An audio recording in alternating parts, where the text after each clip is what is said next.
I have with you, I checked out what would be absolutely relevant for this evening. And I thought something which I've been shouting at the top of it from rooftops is a holistic plan of crime prevention. And I speak this out of 35 years of policing experience, a doctorate in the field of domestic violence and drug abuse, 25 years of non-profit organizational work in two foundations, the Navjyoti and India Vision Foundation, plus writing on various issues. So I thought, and I've been putting together this experience and didn't miss any opportunity to reach out on the television on a proper crime prevention plan after the gang rape incident happened from December the 16th. Why did I have to continue to hammer for and ask for a crime prevention plan? Because everybody asked for one thing or the other. And it fell into one of these P's which I brought for you. The 6P, that's what I wrote about. I'm going to give you all a handout of this, which I brought for you, so that you can carry back home and own this as your own idea and promote it, because without this, we will not have sustainable crime prevention. Now, these are the things I have experienced, researched, studied, and seen for myself. That and I'll come back to every single P and explain to you within the time given. The first P for me, if you're looking for sustainable crime prevention, the first P stands for two things: parents and principals. Parents, where we grow up. None of us, when we grow up, are looking at crime. We learn to commit crime. We're not born as people, as deviant. We become deviant over a period. So the first nursery of power of crime prevention is parents, which is again the mother and the father, and the elders play a role. Now, without that, without the parents playing a role, you can imagine as people, the first P is people, which is two parents who hand over to within the same P, principals. I was just before I came here, I was hearing that the Goa rape, which has just happened for a young girl, was one of the responsible failure of the school principals on security matters. So there is educational element, there's a security element. Similarly with the parents, there's an educational element and there's a security element. The way they groom their girls, the way they nurture the girls, and the way they nurture the boys. So the first P is very vital in sustainable crime prevention is how do we parent, how do we educate, how do we nurture, and how do we groom our two P's, which is the role of the parents and the principals. The second P for me is the police.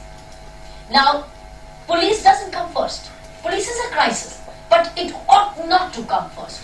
It must come absolutely in crisis, but if when the two P's at first P totally fails or blunders, not dropout. You're saying there was 72% dropout, there's a 94% dropout in some of the slum areas where I've been working, where just 6% go after 10th standard. In fact, 94% are dropping out even before the 10th standard. And what do these dropout boys and girls do? They are, and particularly the boys with all the mobility, they fall into very devious peer pressures and then cross the line sometimes into criminality. And one of the accused involved in a man called Ram Singh was actually a dropout.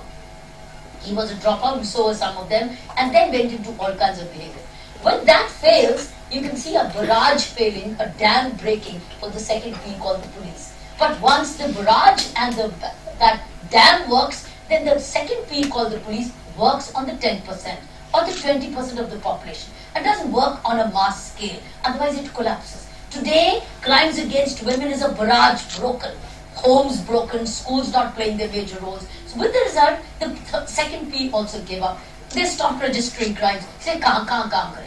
Where all do we register crime? So they said, and then it's a statistical model saying we minimize, we bulk, and the second P also started to flounder. It doesn't. Now, basically, when I'm looking at these 6 Ps, each one of them needs a sub-plan. Each one of them, just warn me on 2 minutes when they go away. All right? That's the 60. When each P needs a sub-plan, a proper full plan and a sub-plan, and regularly sustainable. What has not happened in the first P is no PTA conferences have been held the country over. I wish a message had been gone to schools. government schools and private schools, hold PTA conventions, pass on this message. Hold sabhas, parents association and sabhas to pass on this message. This didn't happen. The second P, therefore, has continued to be the only focus. So what does it do? Well, it ought to do its homework in a very big way, and it has to perform, but it has limitation of resources. You suddenly can't recruit women police overnight. You need one woman cop today, you have to roll back 4 years because advertisements, recruitment, physical test, academic test, and then the training and then positioning in the police station. Any one person you need in the cop today is 4 years behind. So any recommendation which would come, think so many more women police, you are 4 years behind. So what do you do with the existing resources is creep. So the second P is requiring a lot of sub-plans on crime prevention to be sustainable. But I have one concept called the ABC, the area beat coalitions. We need to form area beat coalitions. Every beat officer needs to have a coalition with an NGO, with the school, with the local MLA, with the local panchayat, so that they work on crime prevention. We don't have that concept. Some of us who succeeded in policing were ahead of our times, I can tell you. We were on ABC concept. If you read my book, I Dare, you will come across this ABC concept. And that is how with minimum manpower, we were delivering at any price. So this is the second thing. The third P, my friends, is the prosecution. The first P may be very good, the second P may deliver, but the prosecution, the courts do not deliver, and you go in for delayed justice, you fail. So therefore, that too needs to be kept in mind on the speed. That's why you're looking for fast track. You're looking at a fast track for one case. I'm looking for fast track justice. So unless you look at prosecution practices, which means we as citizens, we as the youth of this country, to have sustainable, effective crime prevention, in which you have respect for law and fear of law, you've got to have the third P, which is prosecution and the courts. Judiciary and police are very closed institutions. They never allowed themselves to be audited. I think one of the key demands before Justice Verma Committee and us should now be, these two institutions should be regularly audited as internship programs by university law professors, criminology institutions, sociologists, psychologists, as social audits. And we could have parameters on what they must be audited, and every court being audited, every local police station being audited. Only then will they respect a common man. At the moment, they're not accountable. Judiciary is accountable to their own high court to their own Supreme Court. We don't even know what goes on. Similarly, the police station is accountable to the DCP to the DG. We don't even know what's going on. We must now ask for transparency and accountability by social audits. In those social audits, you have area beats, area people, could be professors, could be NGOs, could be activists, could be social, and a rotational like the Rotary, nobody monopolizes. That's the third thing. The fourth P, my friend, is the politician. Politician has to give us laws. But which politician will give us laws who's himself involved in crime? As 1/3 of our parliamentarians have some criminal issues concerning them. Now we have to raise a voice. And we've got to be also demanding electoral reforms where any politician being charged by the court should be suspended by the political party and should not at any cost be given a political ticket to fight election. That's not what's happening. They are saying till convicted. And then if convicted, if he goes again on a high court and gets stayed, he or she comes back into the cycle. How do you expect these 1/3 people who got a personal interest in the law would frame a law which controls corruption or reduces crime, etc.? So the fourth very important P is the politician. The politician is equally responsible for the safety integrity of his own area. Now, in that safety integrity of that area, what I'm doing?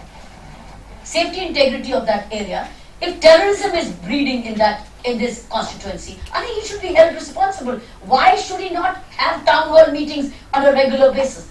The critical role. Imagine when he does not know, doesn't do his job, crime spills over the earlier P's, and the parents suffer or society suffers. The next P, my friends, is the prisons, which have functioned and are delivered. But delivered at what cost? Delivered in what circumstances? Everybody may not have the same kind of orientation to involve community. Why must we not have systems where it's mandatory to involve community forums to come and serve in the, as this young girl was saying, that have doctors into villages where they sustain over a period. So prisons, why I have kept prisons is that's an adulterate, it's a contaminating place. Imagine somebody's gone to jail, very rightly investigated by the police, very well supported by the people, and then goes to the prison and gets contaminated, comes out on bail and re-murders, re-offends. And like, for instance, the day before yesterday, there was a case from Maharashtra as a criminal who was a sex offender, came out of jail, came out on parole, and he murdered and he sexually violated a 9-year-old girl and murdered her now. Now, where was the linkages? First of all, no reform for that person, even after having spent so many years, got further contaminated, but there was a further failure by the third P called the police, where the second P called the police, where the police did not know which offender had come out, what kind of surveillance systems to be mounted, how to keep tab on that person, alert the neighborhood. See how important this whole wheel of these P's are. That's why that whole P is collective. Whenever we talk of crime prevention, we mustn't forget any one of these critical P's. The last and the most important P is the media. Now we can go to the next slide, last slide. I have only 2 slides. Let's go to the next slide. Oh my, sorry. This is it. I thought I would, this is the last one, is the press. The press is the Bollywood. The press is the commercial ads. The commerce is the presentation of the woman. Is the way a human being is being presented publicly, through movies, through commercial acts, through the ear, through all the senses. How do you get the presentation of the woman? How do you sense her? Whether it's through the television media, is very, very vital. Wherever she's always presented as the weaker sex, as weaker biologically, vulnerable, emotional only, and all the time being a victim, I think that doesn't work. It continues to actually put our whole systems in a lot of conflict, and children ask the right difficult questions. Who are we? Where are we? Who is this? Is that not me? I think it's a huge challenge for all the other P's, which is the first P and the second P. It's a very big challenge for the parents and the principals, very big challenge for the second P. So very important, these are the 6 P's I thought. Now, how do you coordinate these 6 P's? What is missing in this country is a hub. That hub is missing within, and the hubs are the chief secretary, the chief minister, because these are the hubs of the states, where they need to bring together this crime prevention, to sustain it, bring together these key 6 P's representatives as a regular forum of maybe once in 6 months to see what's working on. The research methodologies, what are the survey results, what are the people's perceptions, how are these 6 P's working? Are they working in tandem and in alignment, or are they working at cross purposes? So the chief minister, the home minister, the home secretaries, the chief secretaries, the DGPs of the police, even the MLAs and the MPs can work as proper hubs. But I've never seen something like a crime prevention strategic convention being held once in 6 months. So that hub is very, very essential, I think, which has been very, very, very strongly missing. I thought I could present this 6P plan for you. Now, each one, I've not said it all. I can't say it all in these 18 minutes. But I thought I would present you an operational, cohesive 6P criminal justice plan, because at the moment, each one is not relating with the other.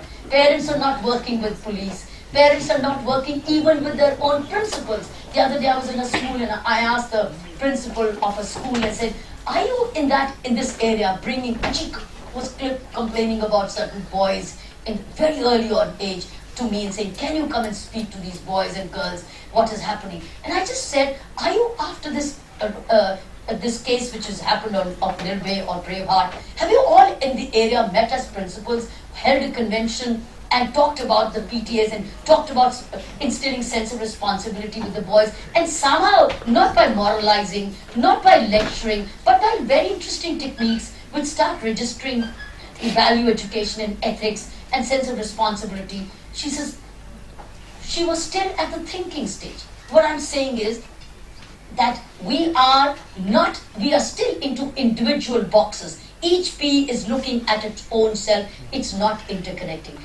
The interlinkages, the interconnections are seriously missing. I think that could be our innovative way of asking for.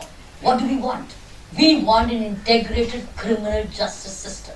And the criminal justice system can be having more P's, but not without these vital 6 P's, which includes the police, the parents, the community, which is the people, the prisons, the prosecution, the press, the politician, and the prison. Unless we have all these together, the criminal justice system will never ever be sustainably preventing crime.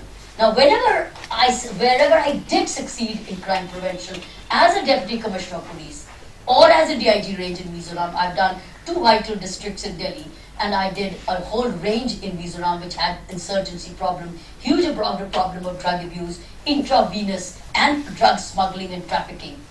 I had to have this kind of a system in place, and somehow or the other brought these people in to deliver together. Of course, everybody was not at the same level of energy, but unless we brought at least 5 out of these 6 P's together, the crime will never fall. I think these are the challenges of sustainable crime prevention, and we're not looking at that. So when the youth goes back to Jantar Mantar, when the youth demands or asks the government what it must, ask them to become a hub and somehow or the other formalize or informalize the coming together of these 6 P's. But each P within itself should also be a hub to have a sub-plan which they review. Like for instance, as I told you, the area beat constable system. I think area beat coalition is a wonderful new idea.